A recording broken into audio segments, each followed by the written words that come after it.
share with you in detail the official opposition's position on the proposal to reduce the number of electoral districts in the province from 48 to 38. And before we can support the proposed changes, the official opposition is calling for 3 amendments to help ensure the kind of full and fair process that best serves the interests of the people of Newfoundland and Labrador. For 2 years, as you know, I've been talking about how the House of Assembly can operate more efficiently and effectively for the people of our province with fewer seats. It's important the process to redraw electoral boundaries is full and fair, with meaningful public consultations. And so what that means is, whatever the political environment, we cannot act in haste, but instead only after due diligence is done. The current proposal by the PC government is setting the Boundary Commission up for failure with unprecedented deadlines and a predetermined 10-seat reduction. The original legislation called for the Boundary Commission to begin its work in 2016. Across the region and the country, Boundary Commissions have often required a year to complete their work. In our province, the PC government is forcing our Boundary Commission to complete the same amount of work in just 4 months. This is not a best practice, nor in the best interests of the people of this province. Government's proposal to reduce seats isn't about making tough decisions. What's happening here is a PC government setting the Boundary Commission up for failure and subsequently seeking to delay the 2015 general election. This on top of the fact that we already know Elections Newfoundland and Labrador has said they will need 4 months to prepare for an election following the Commission's work. So let me be clear that the official opposition will not support moving the general election to 2016. We will not support the redrawing of the electoral boundaries before 2015 general election without the following 3 amendments being addressed. Number 1, the Boundary Commission legislation must be amended to state if the Commission's work is not completed in 120 days, then the existing electoral boundaries will apply for the 2015 general election. Number 2, the Boundary Commission must not have the number of districts strictly prescribed, allowing them flexibility in their work. The proposal by the PC government would predetermine a reduction in electoral districts from 48 to 38. The official opposition is calling for the Boundary Commission to be giving a range from 38 districts to 42 districts in order to complete their work effectively. Number 3, there are currently 4 seats in Labrador. Given the large geography and uniqueness of Labrador, these 4 seats must be protected.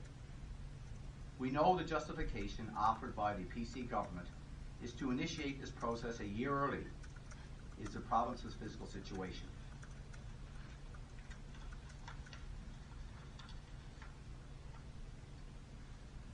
And we can encourage the Premier to be fiscally responsible now and take immediate action to reduce the size of his cabinet from 15 ministers to 12 ministers. And for further cost savings, the Premier should immediately cut his 5 parliamentary secretary positions. So I'll conclude by saying that we look forward to getting into the House of Assembly, having a full debate on this legislation so we can ensure we are best representing the interests of the people of this province. Because as leaders, yes, we all make tough decisions. But I wanted to make it clear that I'm not interested in, what I'm most interested in is in making the right ones. Thank you. On Thursday, on Thursday you said if the Premier wants to be at 38 and he feels that is the number, of course I have no problem with that. What changed? What changed is, I still don't have a problem with 38. I think what we will need here is the flexibility. The Boundary Commission will need the flexibility to make that determination. You have the current legislation allows for some variances around the province right now, and I think the flexibility is required right now to go from 38 to 42 seats. And I've always said that the number could be in my own when I actually made my own announcement on this. The number could be 40, could be higher, could be lower. And I still believe that to be true, but I believe the Electoral Boundaries Commission really do need some flexibility to do their work. So you believe 38 could be the right number. The Premier believes 38 is the right number, but you oppose making 38 the right number? What we are looking for is the flexibility. Of course, adding the 4 seats to Labrador could change the dynamic in all of this, but giving the flexibility, which is really the best practice when we look across the country and how other provinces have dealt with this issue on redrawing their electoral boundaries. So this is the best practice in a range that is appropriate at this point in time. If they need flexibility, why give them a range at all? Why not just simply let them recommend what the number, whether it's 43 or 44 or 41? Yeah, you could do that, Michael, and certainly we've discussed that. We've had considerable debate over the weekend on what the range could be. But I think you do also need to give the commission some guidelines to work with, and so the best practice across the country right now, what we're seeing, that this is what we're recommending today, is certainly not something that's unusual, but just giving them the flexibility to make a decision on what the number would be once they report. Why is 48 not an option? Well, for us right now, I've believed we can't operate the House of Assembly with less seats, and as you know, I've been saying that for a couple of years right now. And when you look back, this has been 20 years now since we've been through this exercise of reducing the number of seats. I think a lot of things have changed when it comes to transportation, how we communicate, even our population. So it's time right now, I believe, that as an effective opposition, that we are an effective House of Assembly, that we could do a great job representing the people of Newfoundland and Labrador, representing our constituents with the reduction of seats. Last week, you said you were okay with the Commission being able to decide how many seats Labrador could choose, that they didn't need that special protection. Why the change in view now? What I've always said is that personally I support the 4 seats for Labrador. I did say that that ultimately that the Electoral Boundaries Commission could make would have some input in this. Over the weekend we've done a considerable amount of research on why this has happened, considering just the vastness, the uniqueness, the natural resources in Labrador right now. I think the appropriate thing to do is carve out and protect those 4 seats. But what do you say to people in Newfoundland then who say, we're losing even under your proposals, up to 10 MHAs, while Labrador keeps the same protection? Yeah, we have special circumstances when you look at the variations that's allowed within the 10% less or 10% more. We also have a piece of this legislation that allows for a recommendation by the committee to be at that 25% variance. So I think there is flexibility for the commission to be able to do that for the island portion of the province right now.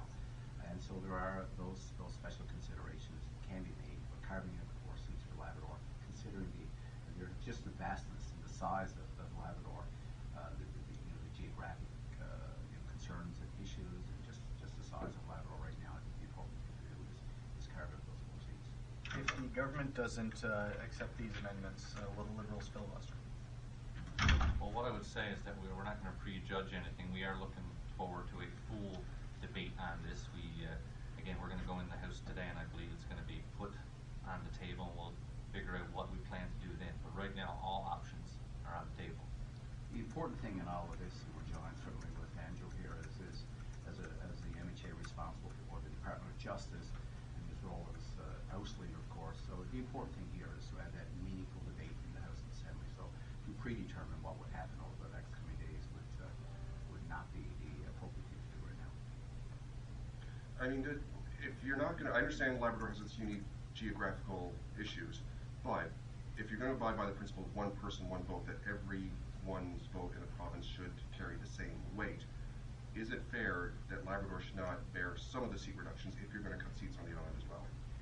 The variations are there for that, and of course, the basis and the foundation for when you consider shaping the boundaries and redrawing the boundaries. You're right, Michael. That's a consideration.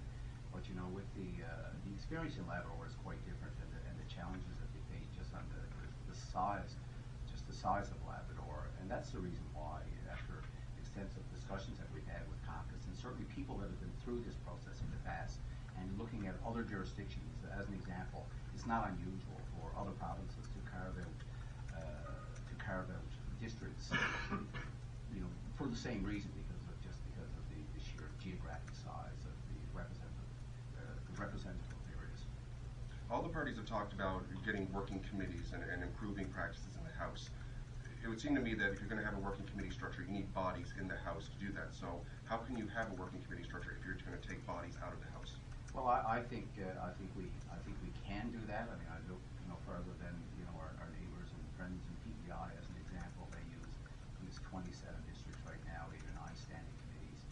It's something that I'm sure that the reduction in the seats would really not have a big impact on that. And I look forward to having a better committee structure, or a committee structure that's functioning in the House of Assembly.